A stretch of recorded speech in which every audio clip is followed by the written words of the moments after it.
So I want to open with a fable. It's a very short story by a 20th century Massachusetts monk who was named Theophane. In this particular fable that he wrote, there was a wise monk who was frequently sought out for counsel. The monk, however, never gives anyone direct advice. He only poses questions. One day, a parish priest comes to see him and says, "I'm here on retreat. Could you give me a question?" The monk replies, "Ah, yes. My question for you is, what do they need?" The priest goes away disappointed, but he does spend a few hours wrestling with the question, writing out various answers.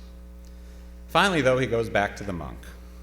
"Excuse me," he says, "perhaps I didn't make myself clear. When I asked you for a question, I wasn't really thinking about my parishioners. Could you give me a question for my own spiritual life?" "Ah, I see," the monk says. "In that case, my question is, what do they really need?" I, of course, am not a priest, but I am a minister at a congregation. And the question that the monk offers is one that has stayed with me ever since I first heard that fable. What do they really need? It's a good guiding question for ministry or for any life of service. And it's a question that got a lot more complicated a year ago, when our country got jolted into this new reality. A new reality that is actually the result of a number of long-standing old realities about the United States.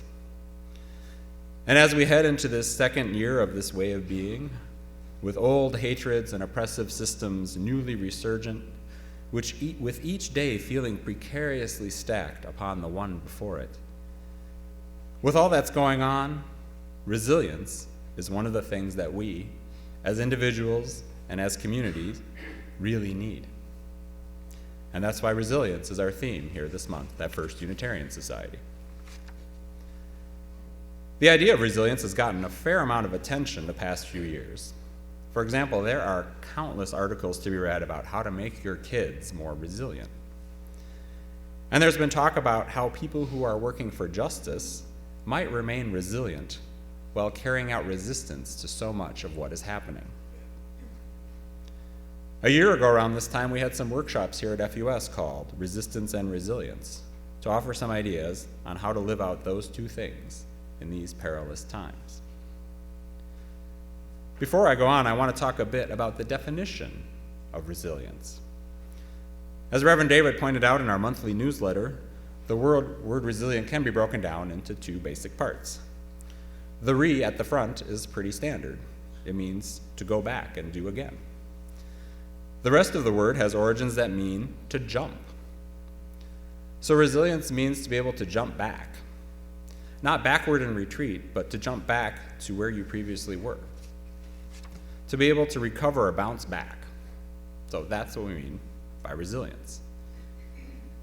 Resilience is sometimes confused with endurance, which is not the same thing. To endure is to tolerate or even suffer under punishing circumstances. To endure something is to come out the other side, but often the worse for wear, and less ready for whatever is about to happen next. Writing in the Harvard Business Review, a couple of happiness experts, Sean Acor and Michelle Gielan, point out that American culture celebrates endurance to a perverse level. With workaholics bragging about their lack of break, teenagers being encouraged to stay up all night to give it their all, athletes cheered on until their bodies or brains are broken beyond repair. The costs of this way of doing things is very high, financially and in terms of individual well-being. Acre and Gielan say that recovery time is crucial to resilience, that taking breaks pays off, and there's science to back this up. The key to resilience, they say, is trying really hard, then stopping, recovering, and trying again. One of the major challenges of being a thinking, caring person in America today is there are no recovery breaks in what we are being asked to endure. There is no ebb and flow cycle in the bad news. It is all flow and no ebb. Even in these past few weeks, while we were supposed to be enjoying the year-end holidays, the plutocratic leadership of this country used this supposed downtime to issue destructive edicts while most of us weren't looking. Edicts about our oceans, about our northern Minnesota lakes, about fracking and offshore drilling, and rolling back rules that protect everything from nursing home patients to migratory birds to the integrity of the census. These all happened on the Fridays right before the holidays. I don't know if you saw that. There is no time for recovery, and that is by design. Corporatism and authoritarianism are working together to try to wear us down so that we might be a fully conquered and fearful people. How can we not let that happen? Well, psychologists have studied resilient children to try to figure out the characteristics of such kids. Kids who overcome upbringings filled with trauma and deprivation to become flourishing adults. Last year, the New Yorker magazine looked at a major study that was conducted over a couple of decades with hundreds of kids in Hawaii. The leader of that study, a developmental psychologist named Emmy Werner, found that the resilient kids believed that they, and not their circumstances, determined their level of achievement. Even with all that was going on around them in their lives, poverty and huge family problems, the resilient kids saw themselves as orchestrators of their own fate. And they sought out new experiences that helped them achieve success in education and in their personal lives. In a way, these resilient Hawaiian kids could be thought of as little humanists. They had an ingrained belief in human effort, their own human effort. This points to another of the major challenges for thinking, caring people in America right now, particularly middle class and above people of a liberal or progressive bent. They might no longer feel like orchestrators of their own lives. After 8 years of seeing their values at least generally reflected by the country's top leader, the pendulum has swung back hard, knocking the liberal middle back into a more helpless place. A place of helplessness where much of the country had already been living for some time. It can be hard to be resilient when you no longer feel like the author of your own story, when you feel like a background character being swept along in a tyrant's drama. Resilience might seem like a new topic because it's been in the news, but religions and thought systems around the world have been addressing resilience, or at least endurance, for millennia. Werner, the psychologist who studied the Hawaiian kids, found that the resilient ones were far more likely to report having sources of spiritual and religious support in their lives. This raises a very interesting question. Does this mean that humanist-leaning, secular-leaning people are disadvantaged when it comes to resilience? Without some of the traditional religious tools for bouncing back, what do humanists have in their resilience toolbox? First, let's take a look at some of those traditional religious tools. One of those tools is the belief that each person is part of an unstoppable, larger story progressing toward ultimate goodness. Goodness that may be for everyone, or maybe only for those who believe. The story is unstoppable because a powerful deity is in control. God is in charge. Give your worries up to God. So for those times when individuals don't feel like orchestrators of their own lives, there is still a comforting force. All will be well in the end, if not in this life, at least in the next. This belief, this theological orientation, allows people to recharge, or at least gives them the strength to endure. Another religious concept or practice is Sabbath, which is the taking of breaks on a regular and predictable basis or schedule. In the Judeo-Christian tradition, that break is 1 out of every 7 days, which is how Sunday came to be the day of relative rest across much of the world. Hebrew scriptures, known to Christians as the Old Testament, also include provisions for every 7-year sabbaticals, in which cropland is to be left fallow. Days of rest for humans and years of rest for cropland are just a couple of examples of there being scientific evidence of the benefits of a religious practice. It's good for human beings to get regular rest to remain resilient. It's good for the earth to do the same. There are other examples of this kind of scientific religious parallel reasoning. For example, the ancient peoples in the arid regions of the Middle East largely stopped eating pork before the Judaic and Islamic dietary prohibitions were put in place. Richard Redding, an anthropologist at the University of Michigan, figured this out. The reason for not keeping pigs for food was entirely practical. Chickens came along. Chickens produce more protein per amount of water consumed. A chicken can be eaten by a family in a day without anyone having to store or cure the meat. And chickens are more easily portable should one be a nomad or need to flee one's enemies. There was the equivalent of an evolutionary benefit to not keeping pigs, and the eventual religious rules helped maintain the practice. I think this points to the fact that both traditionally religious and more secular-minded people can be confused about what is and what is not a good idea and why. Religious people are sometimes skeptical of secular reasoning or science. People who have been wounded by religion can be skeptical of ideas that have religious connections. But some things are just good ideas, like letting land go fallow for a year, avoiding raising pigs in a desert, and giving human beings regular rest so that they can be resilient. Another concept that can help with resilience, but that sometimes gets overly identified with traditional religion, is forgiveness. Forgiveness is actually a scientifically backed good idea, but it's an idea with a lot of religious connotations and, for some people, baggage. That's probably because Judaism and Christianity, Catholicism in particular, have significant visible rituals around forgiveness. For Catholics, the ritual of confession, penance, or reconciliation is one of the 7 sacraments. It is right up there in importance with baptism and marriage. And Judaism has Yom Kippur, the Day of Atonement. It's the biggest holiday of the entire Jewish year. That's how important forgiveness can be. Both confession and Yom Kippur focus on having one's self forgiven, but that's still an important characteristic of resilience. Being able to be forgiven and forgive oneself makes it possible to bounce back and carry on. Congregational humanism is at something of a disadvantage here, being a relative new kid on the block. We don't have any direct multi-millennial religious traditions to turn to. And as a mostly agnostic and atheistic bunch, we look out, not up, when it comes to forgiveness.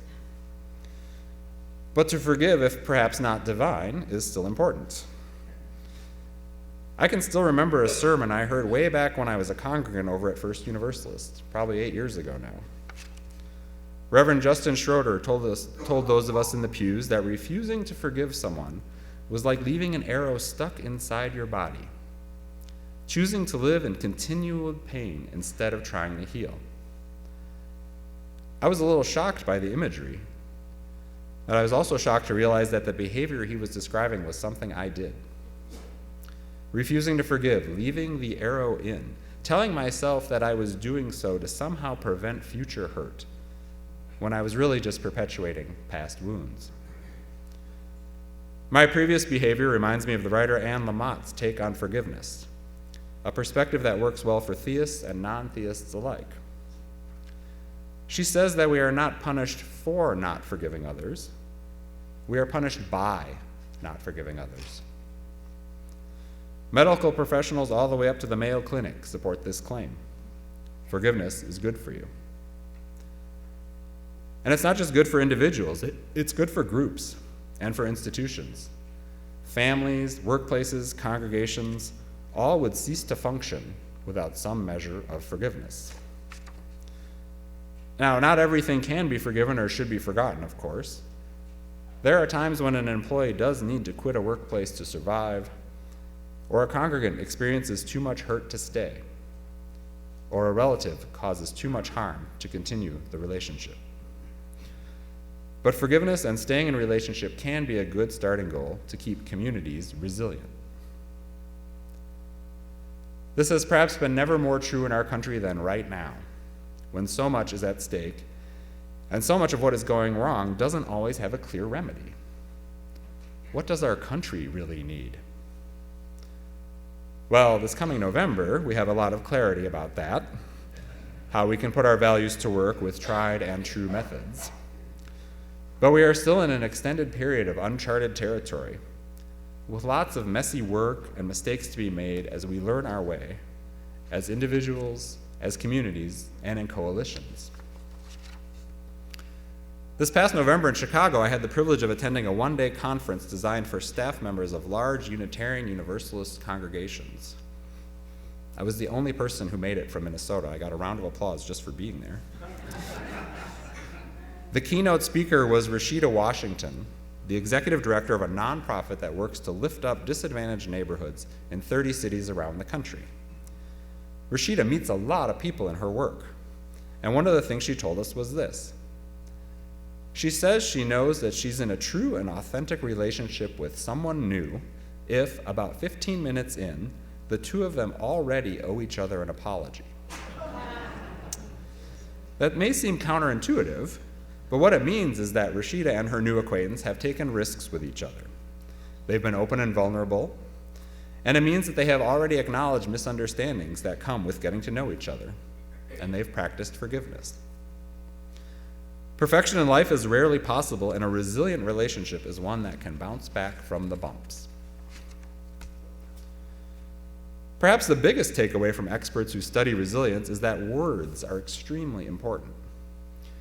These experts tell us to practice optimism, to frame the future with words like maybe rather than never. They tell us to avoid the contagion of pessimism while still remaining connected to reality. Hang around with optimists because positive words do matter. Another tip is to practice self-compassion, to use kind words to describe your own mistakes, and pay close attention to the stories that you tell yourself about yourself. Was your failure 100% your fault, or really more like 50? And even though it's the most natural thing in the world to replay the stories of failure in your head, if only we had done things differently in 2016 might be one such story. Even though these are the stories that come to mind and won't leave, it's extremely important to replay the stories of comebacks, of personal successes, of resilience, to help remind us of the kinds of good that can happen in our lives and in the world. And combining good words with good actions can produce resilience. It's not all inherent. A study released last year of U.S. military veterans found that the resilient among them scored high on gratitude, sense of purpose, and altruism. As that wise monk in the fable knew, asking what people really need and helping them get it is good for you. I am not a resilience scientist, but I have one more resilience recommendation: that we listen to the stories of each other, especially listening to those stories from those among us who are living under some form of oppression, which really, in our society, is a majority of people, a sign of how much work there is to be done. White people can learn about resilience from communities of color. Men can learn about resilience from women. Cisgender individuals can learn about resilience from transgender or gender-creative people. The more able-bodied can learn about resilience from the less able-bodied. The financially better off can learn from the poor. I don't recommend that dominant groups go around asking to be educated by members of more oppressed groups. If folks living with oppressions want to help or offer you their story, they may do so. But they already have plenty to do. And their stories are not hard to find if you look around. So the main point is that one of the most amazing things about resilience is that it can be learned, cultivated, and increased by just about anyone. And so by being aware and reading up and paying attention to those with whom we share this world, each of us can add to our resilience toolbox. A toolbox we're all really going to need to get through this new, complicated, and extremely important year. let's get to it.